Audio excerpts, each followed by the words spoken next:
some study said that blinking rapidly increases your adrenaline output. And then another study said that going to sleep early increases your sex drive. Like, I could just say these things, and if I am someone, especially who has credentials behind me, like I am a doctor in something, then I've just made all these claims, and the people listening are likely to believe them. Whereas me as a science creator says, okay, if I need to go and pick apart this video and figure out what is fact, what is fiction, I need to spend hours researching each part of that sentence to see what is the evidence for and against, and not just a single study, but what is the totality of evidence? Where is the meta-analysis? What is the current state of the evidence? And therefore, how confident I am in the truthiness of that statement. You can never catch up because it's so much easier to make claims and statements than it is to fact check them. Okay, so Avisha, we are officially recording. So just wanted to say thank you so much for hopping on the Creators Canvas. This is a new podcast I've just created recently. And, we're planning to have the official launch hopefully within May or early June. And so thank you so much for being one of the early guests. So I would love to just do a little bit of an introduction of you, so I know if I think about the beginning of your time as a content creator, it kind of started as your time as a corporate strategist for companies in their reopening strategies. And then from then, you went to a place where you're like, hey, I am educating all of these corporations on the science that I'm spending a lot of time learning. Like, what about if I spent my time, educating audiences on social media? And can you kind of walk us through kind of what was on your mind during that time? Because I think it's so fascinating to think about people's inception point as it relates to content. Sure. So getting into the whole content creation on social media space is something that I'd wanted to do for a very long time, covering a pretty wide range of different topics, but hadn't quite gotten past the hump. I written various blog articles, done various appearances, but never really gone at it full time. But when COVID hit, I had this interesting confluence where first, I'm a nerd who loves reading medical journals. So when this new virus started taking over the world, I immediately started just reading everything I could about it as it came out. Just every day I'd wake up in the morning and read the preprint servers. I'd read the top journals about all the actual published peer-reviewed info that we knew about it. Simultaneously, I had been doing some work for a venture capital firm that had invested in another company of mine, and when the pandemic hit, we basically decided to spin up a new company that its main goal would be to identify technologies that would be helpful in the context of the pandemic and help get them into government offices, overall commercial buildings, and essentially find, identify, and get into usage tech that would be useful for the reopening process. And as a part of that, I had to be really, really on top of all the science behind viral transmission, behind the air treatment strategies, how just everything that we knew about how this thing worked, how it was transmitted, how the duration, just all the different science behind it. And at the same time, I'm learning about all of this. And in my day-to-day life, I'm talking with friends and family who are just completely lost about any level of real understanding of how SARS-CoV-2 worked, how COVID is transmitted, how just the amount of misinformation that was being spread was insane. Nobody seemed to have any good conception of the science to base their behavior on. And after quite a few months, I spent most of 2020 trying to at least advise my friends and family on how to actually behave to be healthy while still existing in the world. And that was very much contrary to most of the things that were being passed around social media. And by the start of 2021, I had already decided a couple months prior that I think starting a social media channel to talk about this stuff would be a good idea. I did a lot of testing by spinning up some dummy accounts, testing out different pieces of content, seeing what works, what didn't, and just how these platforms worked. And I think it was either end of January, beginning of February in 2021 when I decided to actually launch my main TikTok and just get into it saying, I'm going to try and deliver accurate science-based information, not based on any sort of claim of authority. It's not, I'm a doctor, believe me. It's, I will cite everything from peer-reviewed research and give you actual data to help you understand this craziness that we are currently a part of. It's really interesting you say that because the greater theme I can kind of pick out from what you're speaking about is you recognize something that you took issue with in the greater society. And, currently what was going on was there was all of this misinformation being spread about, COVID and the virus and, how best to approach what was going on. And so for you, you looked at that and you were like, okay, I'm in a place where I see something that could use some help and I'm going to address that personally. So why do you feel like you felt a conviction to take on that responsibility? Because that isn't easy. That is not easy at all. I have a problem with people getting science wrong. Like it bugs me whenever I hear it. Like these days, sometimes they'll do videos about the science that movies get wrong, or just I do a lot of debunking of viral videos. And this is that taken to the extreme. It was the world was getting the science wrong about something that was so invasive in our day-to-day life. And even more so, it was being politicized to a degree where the politics were trumping the data. And that just made me furious. I don't know if you found this theme either with yourself or with your friends and family, but looked in a different light, COVID was almost like a blessing for you because it was at this point where it took an issue that you had problems with and then exacerbated it times a million. And maybe if that problem wasn't exacerbated, then do you think you would have taken a leap to become a content creator to make that type of content? I think it would have taken a little bit more time. I definitely think that I would have still ended up starting to make content and just focused a little bit more on a slightly different space to start off. I was part of like the biohacker community for a long time and probably would have started making some interesting content of that nature. But COVID definitely was a jump start to both my drive to start creating content as well as just the receptivity of people to someone actually coming and talking about something that they cared about based on actual science rather than like random claims based on not much. Yeah. And so it's interesting you say that because going back to the politics of it all, one thing that you seem to be very passionate about is science over politics. And is there a healthy intersection of the two? And, what does that look like to you? Interesting question. I'm someone who has always hated politics with a passion. Now, that doesn't mean that I hate every aspect of it. It's more that I dislike how it skews the motives and the narrative behind information and has people instead line up along social lines rather than individual ones. Now, that was very vague, so let me elaborate on what I mean. In general, we are social creatures and we will prioritize our place within a social hierarchy above almost all else. People are more likely to, you see cultures where people can commit suicide based on social embarrassment.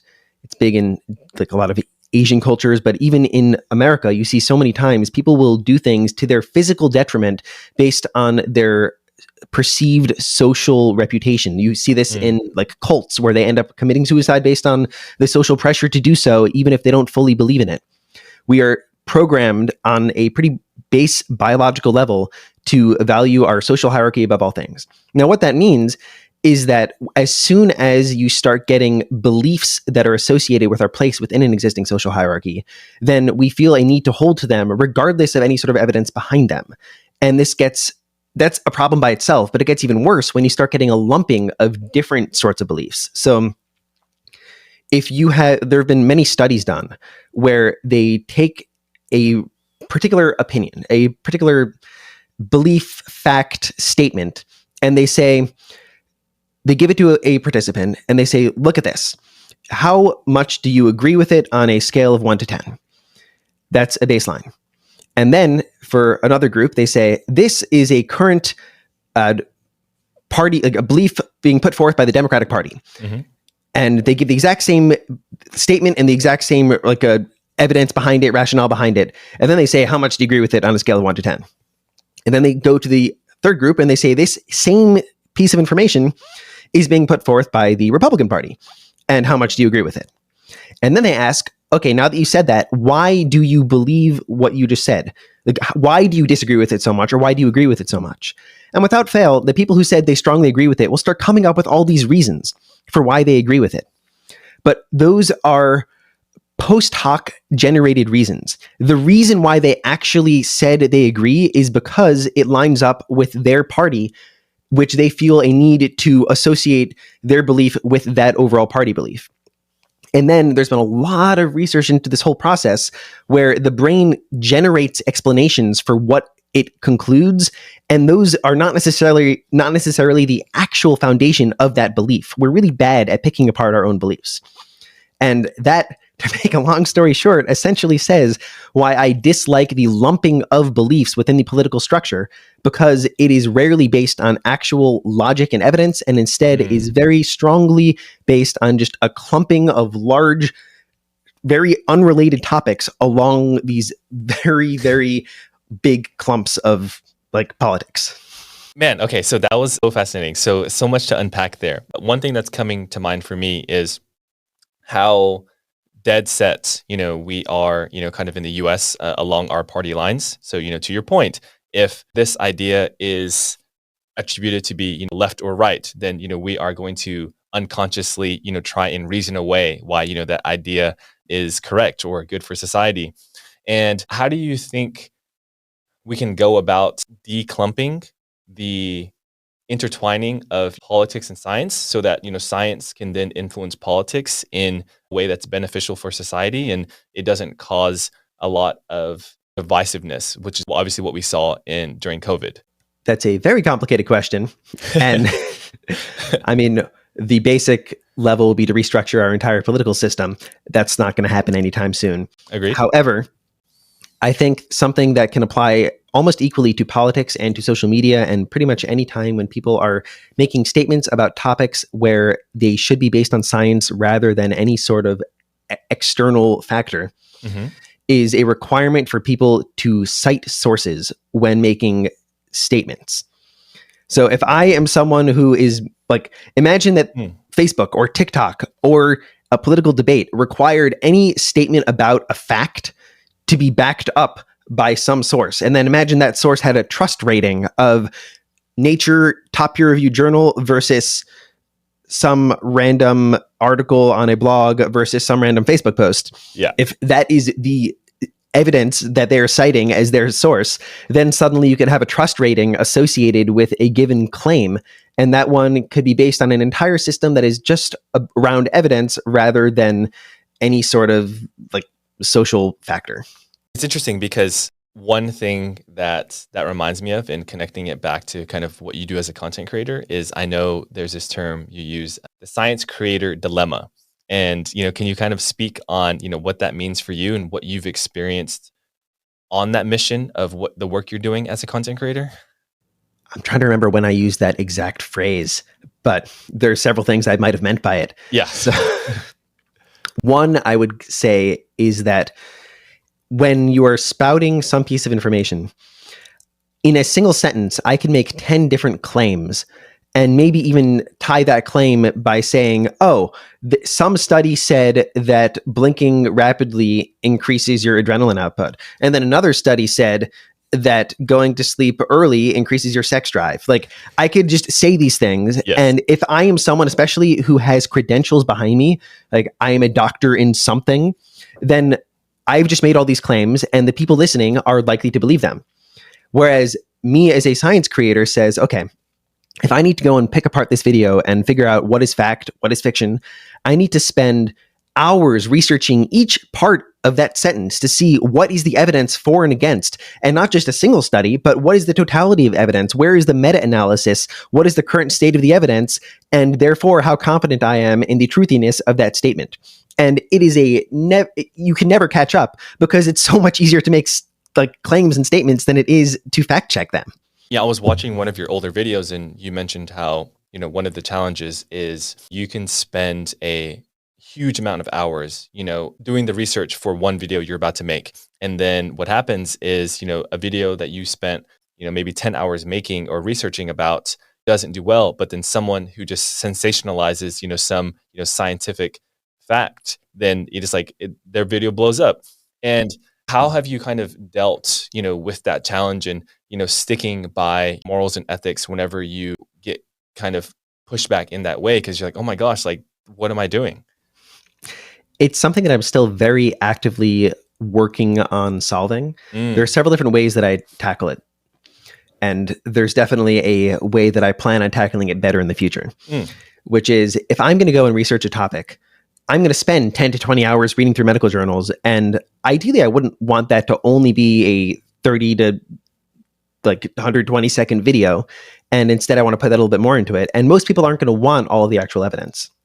So my overall plan for the future is to have tiered content, wherein for a given topic that I'm researching, let's say, I don't know, right now I am researching, or say, we'll use a past example. I did a whole series on college and science. I have dozens of references for various papers that I researched when like coming up with that couple of videos. Ideally, that would translate into one long form YouTube video in the like 8 to 16 minute range, pair it with maybe a blog article where, as I'm stating things, I'm showing the graphs and citing the papers, and then break that down into 3 or 4 TikTok videos, one of which is just the question answer. Like, this is the very short and sweet what you do. And then this is the slightly longer video where I talk about it and give some of the evidence and say, if you really want the full evidence, go to one of these longer pieces of content that I have. That's the ideal sweet spot. And one way of leapfrogging on that is to say, if I can use for some of my TikTok videos, some clip from one of the really viral videos that is making a false claim on the topic, that's often a way of jumping on the sensationalized piece and then redirecting that attention. Can I say how much I resonate with what you're talking about? So, to kind of tie that back to my content a little bit is, for me, it's all about conversation. And street interviews are not a new topic on TikTok by any means. So something bad that has been happening in the space is what people will do is they will ask a question and then like clip the answer from that person onto that question. And so it's like, what is the biggest country in Europe? And someone will like answer like New York, and then so what ends up happening is that video blows up, because all these comments just like roast that person. It's the end of oblivion. And it's so sad to see, kind of what can catch fire in both of our spaces. But I think we are doing important work, and I'm happy that we're doing it the right way. So just wanted to say thank you for that. Yeah. And what you're talking about is something that should really be borderline illegal. Like, that's essentially bordering on slander, libel, like going and making someone famous for something that they didn't even say. Like, that actually could be a lawsuit. I'm not a lawyer, but would guess that there is something that can be done there. But it is crazy that they're able to do it. And it just shows how clickbaity these platforms have started to become. Yeah, I completely agree. And, for me, just living by being the change that, you want to see. And so, just sticking by our guns and doing right where we can. And so, another thing that's interesting is, if I think about the work that you do, Avisha, you can educate through social media, through your content. And then you can also educate through, I know you've done some lectures as well. Can you kind of speak on, how you feel about both of those mediums as it relates to educating people in the way that you want to? I definitely enjoy public speaking. So giving lectures is something that I'm one of those weirdos who would actually be like, I prefer to give the eulogy than be in the coffin. But in general, I enjoy going and like I can give a speech at a conference, at any random topic. I was actually just looking into going back to Toastmasters Club, which is a public speaking club around the country. That's a lot of fun. So I enjoy that sort of stuff. It is almost impossible these days to have any type of speaking engagement that comes even close to the potential reach I can get with a video, because it's just orders of magnitude different in terms of the potential audience size. So for me, giving in-person lectures is the sort of thing that I do to better connect with like experts within a field, peers, people. It's like, if I were to go to a convention of a particular type of expert, like let's say I went to VidCon and it was speaking to a bunch of YouTubers, then that would be completely worth it, because it would allow me to talk about a topic that I care about to a group that would be able to leverage that to then impact a large number of people. And it would allow me to forge connections that could then be meaningful. And the problem with the video medium is that it's really hard to have any sort of two-way relationship.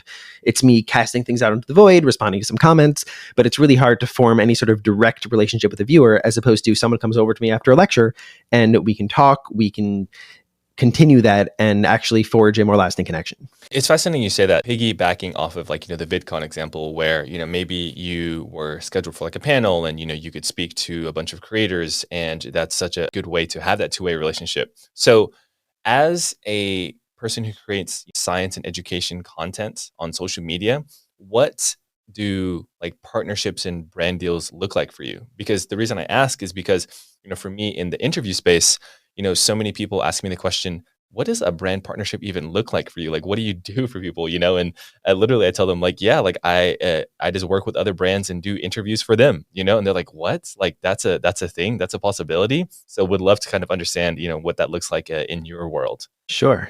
My first thought for you would be to actually go and help brands tell their own stories.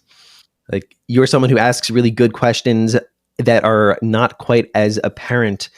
You're not just asking about the product, you're asking about the mind behind that product.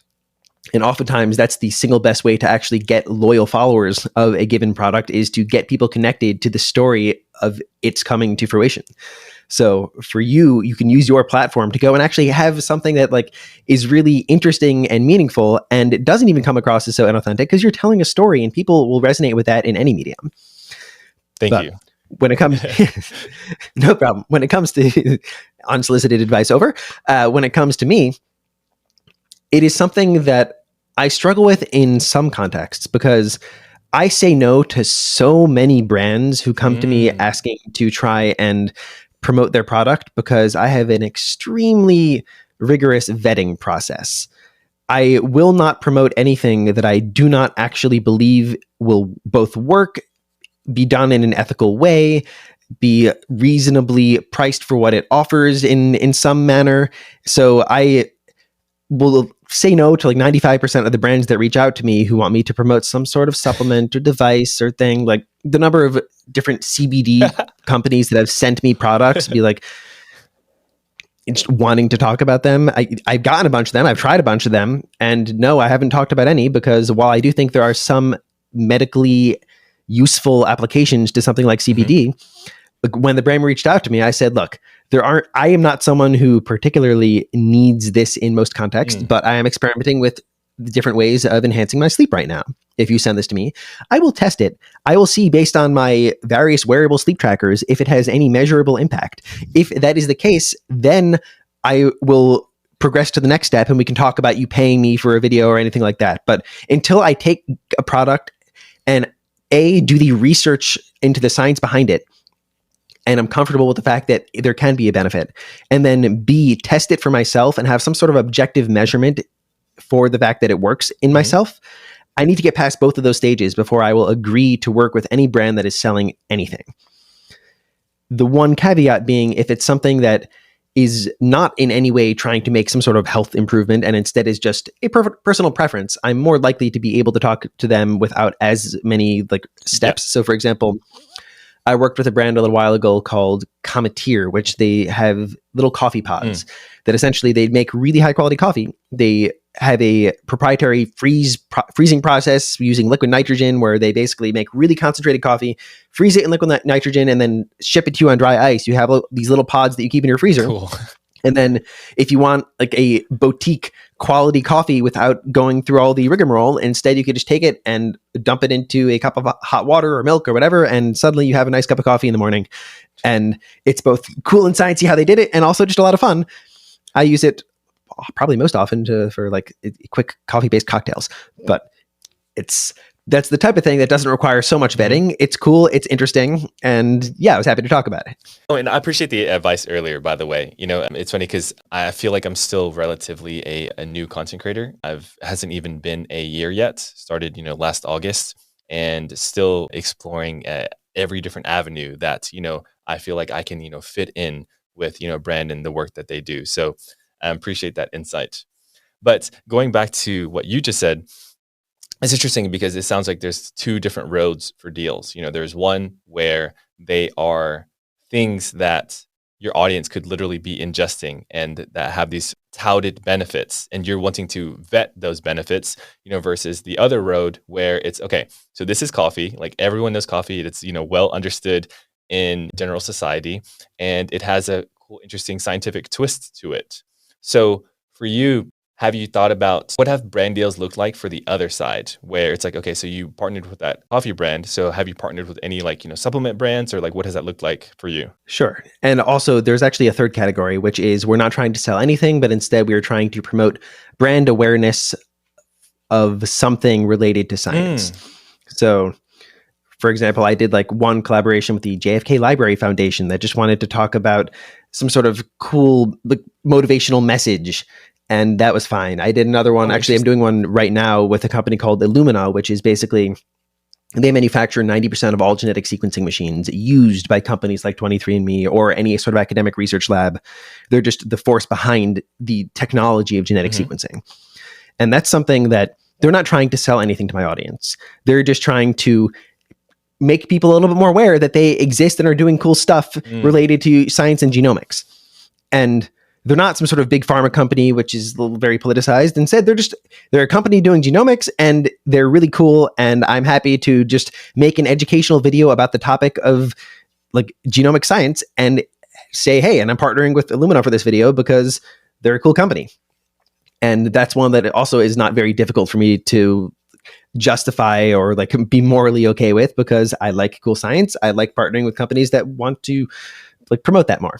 I also did one with like Arm & Hammer, which was sort of a funny one, but they just wanted me talking about science experiments with baking soda, which I was totally down for. Avisha, isn't that the best when you can do some type of partnership and you can kind of be yourself, with the work that you're doing with them anyways, because it's like, oh my gosh, like I would have done science experiments with baking soda regardless of this partnership anyways. Exactly. My favorite partnerships have definitely been the ones where I'm making the exact same video I would have normally made and just say, hey, and this company is paying me to do this. I would have done this anyway. Totally fine by me. But to go back to your question, how does it work for the companies that I have to actually do the vetting? So I'll give you an example. There's a brand I worked with called OneSkin. They're a skincare brand. And when they reached out to me, they said, hey, we've got this cool type of peptide that we like have been researching for many years. We now have it in this part of this product. We're this team of all like female PhDs and we're our scientists who want to actually take our research and say, let's turn it into a product and disseminate it. So first I went through the research papers that they had published. I went through some of the research behind just the overall type of tech that they were using. And all of that checked out. There seemed to be some pretty solid science, both published by them and others. So then I said, okay, full disclosure, I will only agree to be paid by you to do anything if you agree to have me test it and publish my results. So rather than saying, oh, I'm going to make my first video with I'm putting this skincare product on and you all should buy it because I think it's cool. Instead, my first video was this brand reached out to me and I told them I would test their product for 6 months, taking a picture of my face every day, doing a professional like high-tech skin scan at the beginning, middle, and end, and I will publish my results. And they were confident enough in their product that they were on board with it and willing to pay me up front, and I will part up front, part in the end. And that just shows that they're actually confident in that the fact that their product will work and okay with me publishing the results how they may fall. And that is the type of company I definitely like to work with because it allows me to say, look, I'm showing you guys an experiment that I'm doing. And is this a peer-reviewed, placebo-controlled research trial? No. If I wanted to do the really rigorous way, I would have put it on only half of my face and then a version of it without their proprietary product on the other half. But you know what? If it really works, I want that on my whole face. So I won't claim to be fully reproducing a like randomized controlled trial, but I think it's interesting to be able to show that sort of actual change in myself. And I think anyone who's trying to do anything to improve their health, fitness, mind in any way should be trying to get into the habit of saying, how can I try some intervention and measure whether or not it works for me? So many people will take some random supplement or medication or product and put it on them in various ways. And they do it because they're told that this is good, but they don't do it with any sort of intention to figure out, is this good for me? Is there any way I can measure and figure out if this will actually work? Okay. So, that last piece of what you mentioned of, okay, if I take something, then how can I objectively measure, whether there is success to this or not? I'm sure you are aware of who Andrew Huberman is, right? Yes. So obviously, very big in the space that you are very involved in. And, there are a lot of, I'm a fan of Andrew Huberman, by the way. So there are a lot of memes about, over Hubermanizing your life, to the point where everything is measured. And so what is lost by measuring everything in your life? And I was just curious, what you think about that. Is there any world where we can over optimize things to the extent where we're losing quality of life? Or even, what I say is maybe we need a little bit of woo woo in our life. You are absolutely correct. And I would I'd lump it into several different categories. I do a lot of personal tracking, but the only personal tracking that I will do on a continuous basis is the zero friction tracking. Otherwise, I will only do things for set periods of time. So to give you the example, I wear multiple fitness trackers and sleep trackers, and those are And those are things that don't take any added effort except to occasionally charge them. And that's very little out of my day. But if I want to try and test something that's like, I want to try a particular sleep intervention, then I'll be paying very close attention over the span of a couple of weeks to see, is this making a difference or not? And maybe during that time, I'll also start keeping a sleep journal just to see a little bit of added information. But for example, I'm actually about to participate in a trial. For example, I'm about to start participating in a research study, testing out a headband or headset that essentially is a type of neurofeedback device it's got an EEG that measures your brain waves, and it plays sounds of various frequencies to try and entrain your brain into particularly productive frequencies, essentially trying to nudge you into flow state. I'm going to be spending the next month every morning doing like a 5-minute essentially battery of cognitive tests or maybe it's a 10-minute battery of tests after a 5-minute session on the device. I know I start tomorrow. No more then. Yeah. But essentially it's that type of, I'm going to be spending 15, 20 minutes every morning doing this set of measurements. And that's something that I am totally willing to do for a short time frame to test whether or not something is useful to me or not. That's when the measurement is really useful, is to see, is this a worthwhile intervention to have as a regular part of my routine? So if I do this and notice, this makes a massive impact on my overall mental performance, then I'd be likely to say, okay, I'm just going to incorporate this headset into my day-to-day routine. I'll put it on when I'm working and it'll be helpful. And I don't need to be constantly taking those mental tests every time. I've already done it. I know that it works. So those type of more invasive tests are ones that I will do to test out a particular thing for a short period to then slowly build up optimizations throughout my life, as opposed to have most of my day taken up by self-measurement.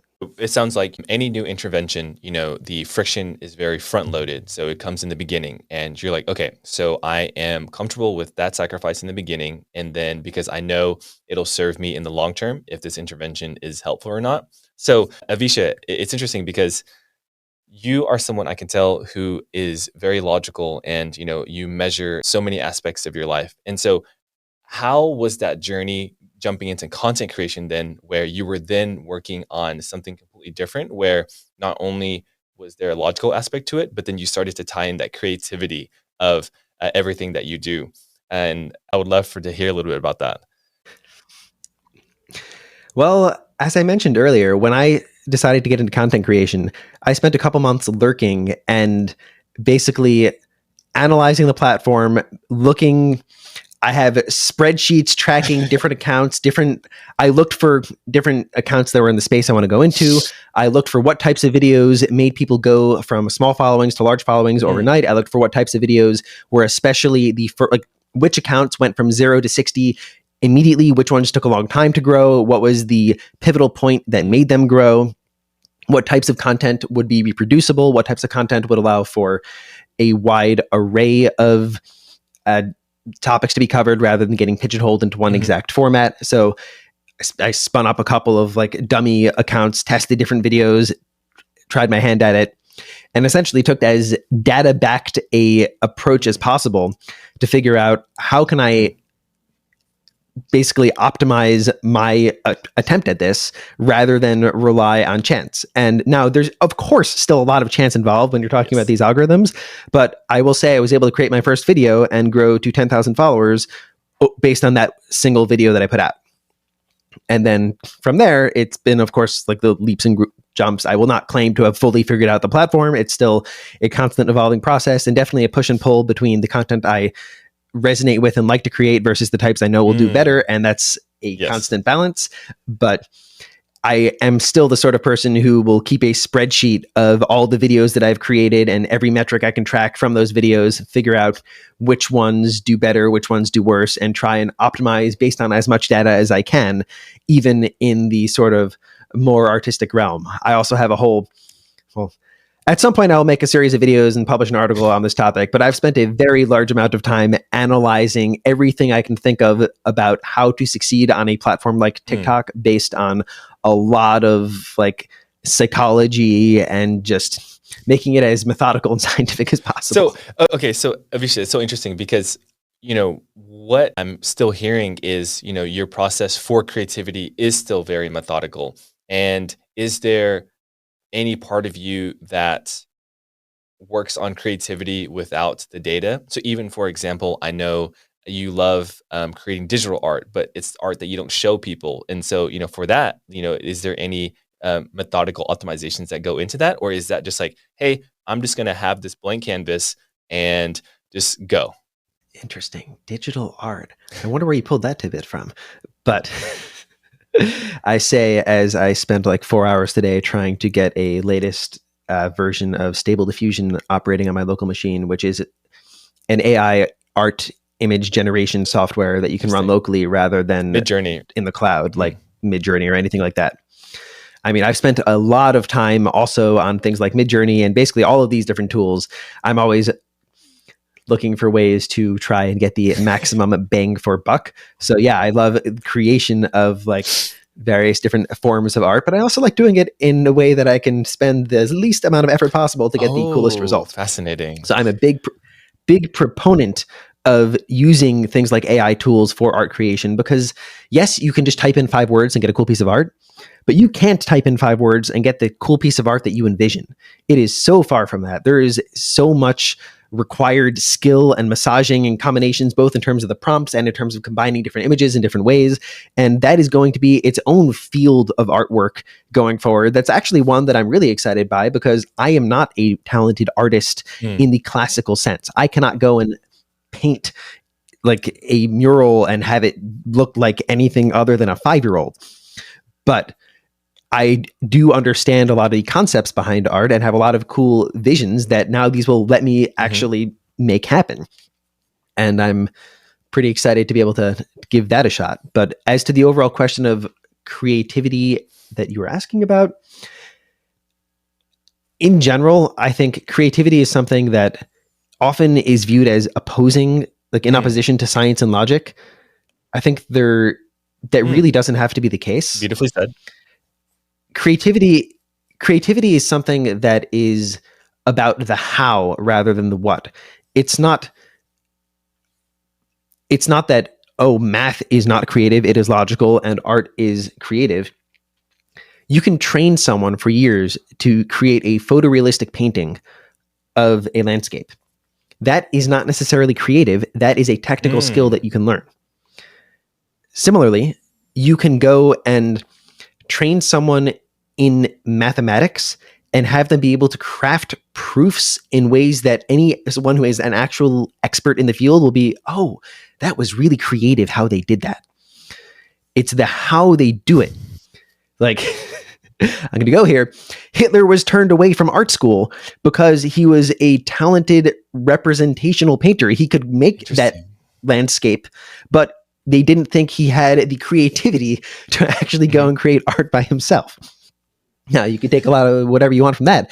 The point is that creativity is something that can exist in whatever you're doing by allowing you to do it in a creative manner. Like I can make videos about science, and I'm constantly thinking about ways of making it more relatable to the audience, ways of introducing random characters or props or visuals, and that can theoretically still be creative or very dry. And it's still something I'm very much working on. Yeah, it's so interesting because I know when it comes to the AI conversation, there seems to be 2 opposing viewpoints. One viewpoint is that of the fear that it's going to destroy our creativity. And so like an example of that is going to ChatGPT and asking it to write a poem for your girlfriend, and your girlfriend loves it, and it's like you ended up writing it in ChatGPT. And then the other camp is it's just going to accelerate the ability or the height to which we can be creative. And so it's interesting to think about how it's going to affect both. But on the topic of AI, it was so interesting, when I was kind of doing, some research for our talk, as a content creator who creates science-based content, one of the biggest time sinks for you is, okay, so let me do the research and read through all of these journals and articles to then present an educated observation to my audience. So now, is there an opportunity with AI to speed up that process? So asking, hey, ChatGPT, so here is this 20,000 word journal. Could you please summarize it and give me some key takeaways? And I was curious, how that is going to affect the work that you do. Theoretically, you're right. That is a potential time saver to have. Like, ChatGPT is pretty good at summarizations, and there are some companies working on tools that are using that as a basis to be more targeted at research papers. And it's possible that at some point it will get good enough that I will trust it. We are not there yet. I have thought about using it for that exact purpose, but ChatGPT, you cannot trust anything it says. You really can't, unless it is self-evident. So you can use it to create something like a poem, because you can look at that and say, do I like this poem or not? But if I ask it to give me a list of like 5 reasons why you should, I don't know, brush your teeth at night, and cite some scientific evidence for why you should, like, for each point, it will do that. But it is highly likely to cite studies that don't exist. Oh, fascinating. Okay. Because that's just how these language models are trained. They're used to people associating claims with studies, and therefore, because it associates that text in that sort of style, it will cite stuff that is just completely made up. Now, that's not as much of a problem with summarizations, but you still cannot be fully confident that the summary is pulling the right set of words in a way that is not actually jumping to some conclusion that doesn't exist. So I will never use a automatic summary to make a database claim, because I do not trust that. However, what I am very excited for is AI assisted video editing, because it can take me just as long to edit a video as it does to research a video sometimes. And that is very frustrating. And, I've even tried paying video editors and have yet to get anyone that I like well enough to use. I could spend 8 to 16 hours editing a video, and that's something that, while I can do, I'd rather spend that time reading more research papers.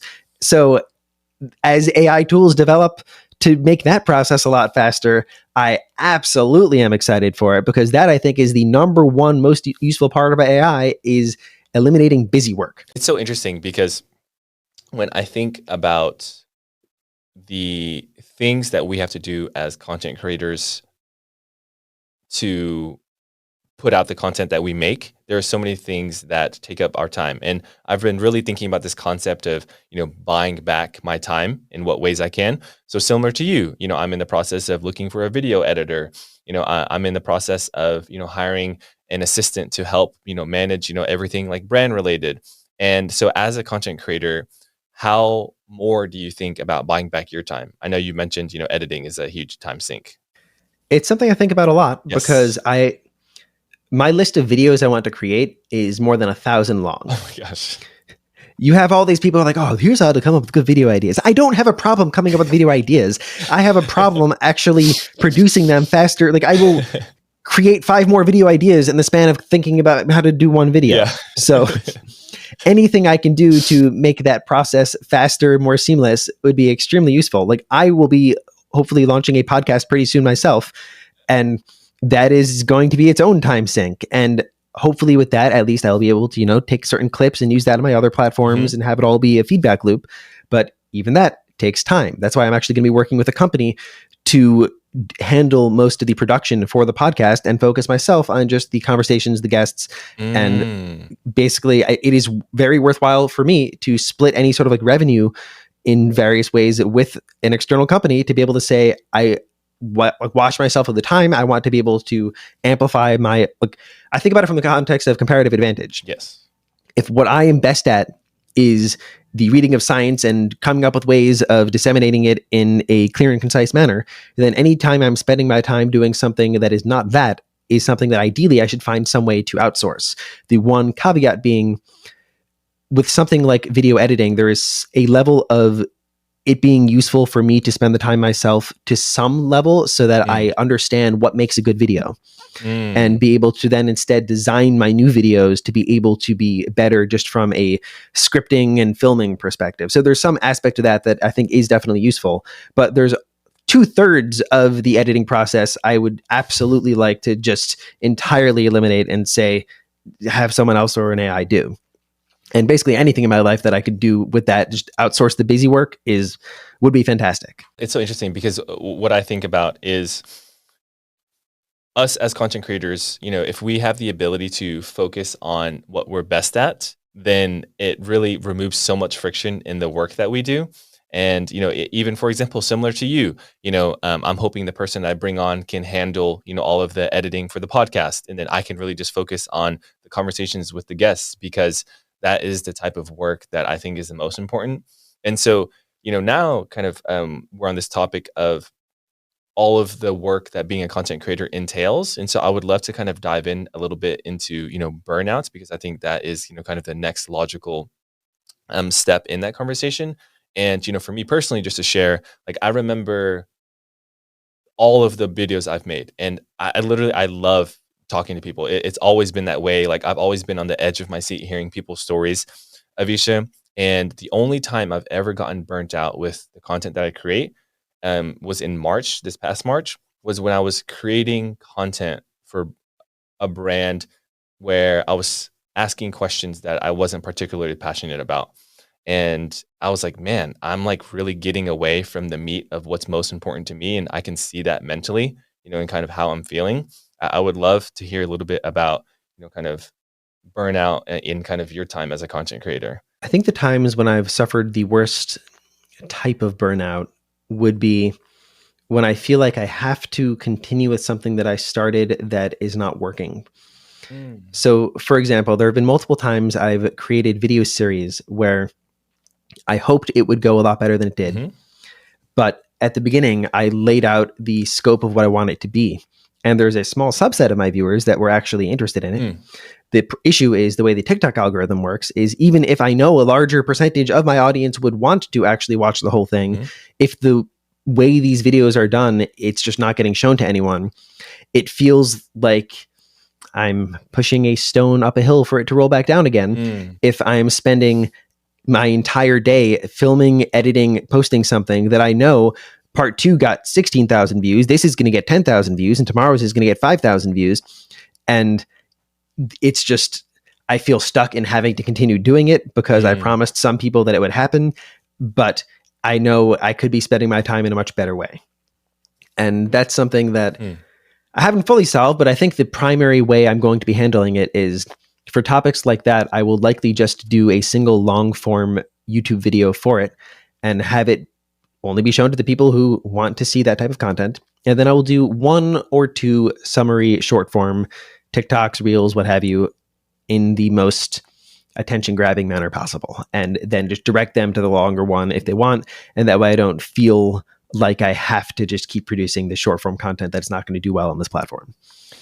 And so, from the feedback you've gotten in your entire time as a content creator, Avisha, what have you seen as the impact that you've had on people? Because I think as a content creator, that is one of the most fulfilling aspects of the work that we do.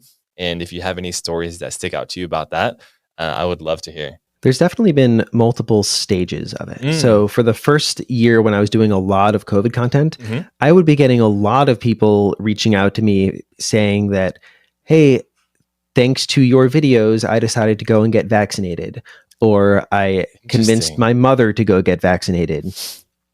And that type of thing happened a lot. And that was definitely very fulfilling because my goal was to try and just help people understand this sort of thing in a way that was not sensational, not emotional or politicized in any way. Instead, it was, hey, look at the relative risk based on everything we know, ignoring any sort of wild claims. And this is how you can improve your health based on this action. And thankfully, it was able to go and sway a lot of people who were on the fence.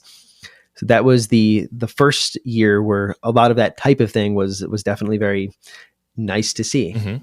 Since then, I'd say you don't get quite the same level of emotional benefits.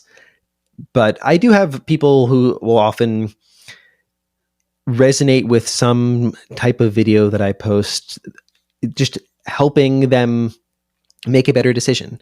So it could be to use some product that they thought was not useful, like they thought was pseudoscience, or vice versa. They would like stop using something that they already were, and just help them make decisions that are based on evidence rather than based on hearsay. And being able to do that makes me happy. So, and when you say less emotions in the later stages, do you mean more so the like literal words that are being communicated to you about the impact that you have had on people?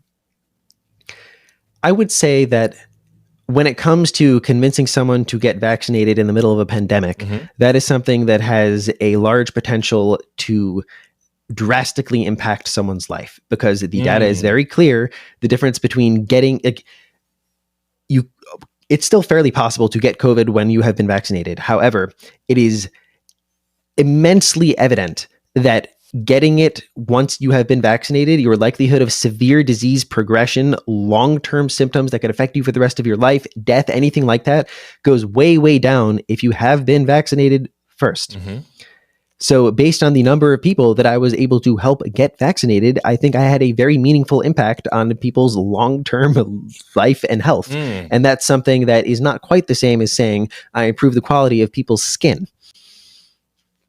Like nothing wrong with skincare, but yeah, beautifully said. So basically about kind of the long-term prognosis of the effect that you have on people's health. And, as like, one is like a vaccine, and then others is like, better skin. Gotcha. That makes sense. So Avisha, last question, and we're almost at time. One thing that I'm sure was a huge struggle for you, especially when you were making the COVID content, is when the science isn't enough to convince people. And can you speak about, kind of your frustration with that and how you found best to approach those situations? Because ultimately it's like, okay, so the science isn't convincing this person. So what routes can I take that are within my control to then, try and have that open dialogue with them? Science will almost never change someone's mind. That is what the science says about changing minds. There's a lot of research on things like vaccine hesitance, things like belief, and I have been enmeshed in this for the last several years, and it is fascinating.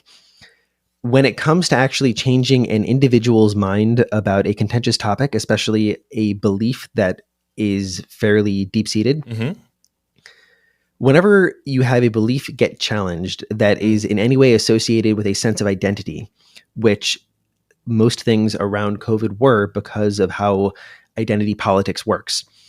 There's a lot of research showing that when that belief is challenged, your body responds to it via the limbic system rather than the prefrontal cortex, meaning it triggers your fight or flight response. It's as if a lion is coming to attack you, and the body responds accordingly with aggression and fear. And that is totally different from anything that will go and actually help change someone's mind. Instead, if you start presenting evidence that is contrary to something they believe, there's a lot of data showing that can actually make them believe it stronger, because they'll immediately discount the evidence that you present, but instead they will search their mind for everything they've ever heard to counteract that evidence and reaffirm it in their mind. And instead, what you said is now going and just making them believe even stronger exactly opposite what you said. Well, there's a lot of cool studies on that effect. So all that would say, oh, but then what's the point of talking about the real science?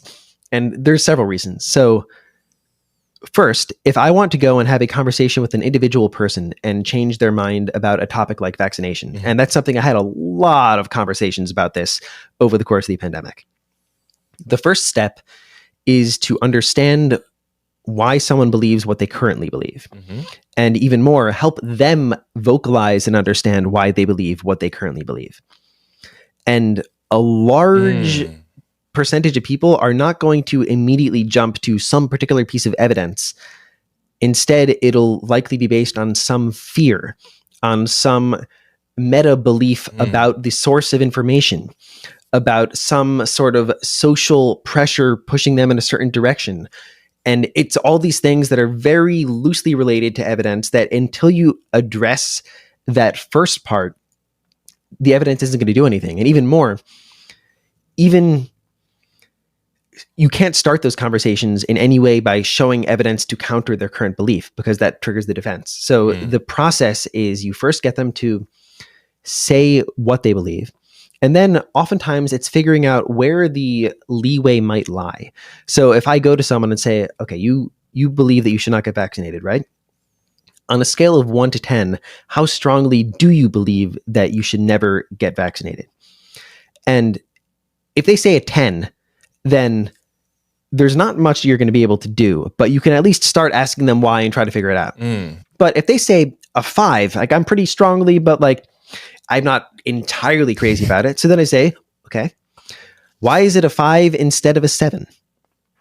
And get them to say, what are the aspects in their mind that they might be able to say is why they're only a 5 you shouldn't, as opposed to a 7 that you shouldn't. And that's a tactic to not come at them with externalities, but instead say within your own thought processes, how have you weighted different things? And then where might some leeway be? That's one tactic to go and just get them to start thinking about it in a way where they will at least start being open to shifting their mindset. The next step would be, how can you take some existing identity belief that they have and tie that in a way that they hadn't to this topic? So for example, you might get a lot of people who will identify as someone who is like, I think I'm a kind, maybe God-fearing person in some way. But at the same time, they're willing to go and yell at someone for getting vaccinated because that's a totally different part of their mind. But if you start getting them to think about how kindness might be interwoven into a conversation with someone who is a proponent of vaccines, and start getting them to think about that as, think about you as a kind person. Now, how would you try to incorporate that into thinking about this other person's mindset? Then it's a way of accessing a part of their psyche that will be a little bit more likely to shift their overall viewpoint on it. There's something called deep canvassing, which is just a method of talking with people about deep set beliefs in a way that is very much just based on questions, getting them to think about their belief structures, and in so doing, shift them a little bit along the spectrum. And it's like a really cool technique that uses some of the things that I was just talking about. But those are all ways of having those conversations. And to just, I guess, wrap up the pretty long monologue, when it comes to the types of videos that I often have made about the actual science and debunking and all of that, the only targets for those videos are the people who are very much on the fence. It's the people, I'm never going to convince someone who is very strongly in the anti-vax camp based on my video that they should go get vaccinated. That's not going to happen. However, for a lot of the pandemic, you had a large percentage of the population that did not know what to think. They were being told so many things by so many different people that I wanted to come at it by saying, look, I understand your fears. I get why you might be worried about this vaccine for reason X, Y, and Z. Now let's talk through that and say why that particular fear should not be as fearful as you might think. And let's look at some data that might help shift you in the direction of making the better decision based on first understanding them emotionally, acknowledging that their emotion is valid, and then saying, let's try and look at some evidence that might help you shift a little bit in a good direction. Avisha, what's going through my mind is these are the things I wish we were taught in school, because I think oftentimes, and we can even think about this when we were kids, is, there's someone that disagrees with us. And what we try to do to change the other person's mind is like shove down their throat, like all the reasons why they should believe what we believe, and I can't imagine anyone's mind was ever changed that way. Wow. And it's hard. Yeah. The number of times I've been in a conversation, be like, I could cite so much data right now that is exactly contradicting what you think and believe, but I'm not going to go down that route because I know it will just make you defensive and will not help at all. it's hard. Yeah, I'm sure those were some fun conversations, especially during the peak of the pandemic.